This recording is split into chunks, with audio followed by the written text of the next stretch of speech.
Gara-gara curang, pemain catur ini dicopot gelar Grandmasternya. Teman-teman, di video ini gue mau jelasin beberapa kasus di mana pemain catur melakukan kecurangan dan kemudian dicopot gelar Grandmasternya. Yang pertama ada dari Igor Rausis. Ini adalah Grandmaster dari Latvia. Dia melakukan kecurangan di turnamen di Strasbourg di Prancis tahun 2019. Modusnya, dia gunain ponsel untuk membantu dia selama bermain catur di turnamen tersebut.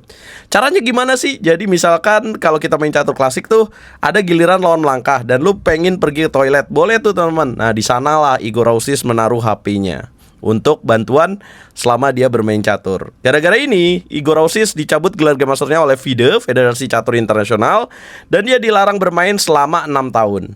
Nah, kemudian ada namanya Gaios Nigalize. Ini Grandmaster dari Georgia. Ketahuan menggunakan ponsel di toilet selama turnamen di Dubai 2015. Dia didiskualifikasi dari turnamen. Kemudian FIDE mencabut gelar Grandmasternya, tapi karena dia udah menjalani hukumannya, akhirnya dibalikin lagi, guys. Jadi ini tergantung ya hukumannya. Modusnya gimana tuh Nigalize? Nigalize modusnya sama.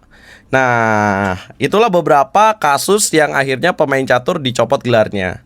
Jadi kalau kita nggak melakukan kecurangan kayak gini, ya gelar kita walaupun elo ratingnya turun nggak akan menurun, teman-teman, nggak akan dicopot. Nah, gara-gara ini FIDE memperketat pengawasan. Contohnya gimana tuh?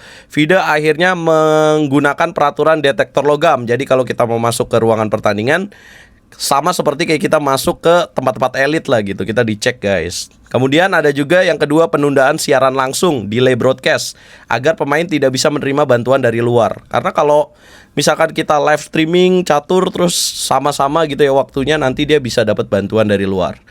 Kemudian analisis statistik untuk mendeteksi permainan yang terlalu mirip dengan engine. Tapi kalau misalkan lu emang jago gitu dan nggak menggunakan engine, ya nggak masalah, di report juga nggak usah takut, guys, nggak usah kelabakan. Lah kok gue di report? Ya kalau lu nggak curang nggak akan ke banned. Kayak kasus Dewa Tenenet.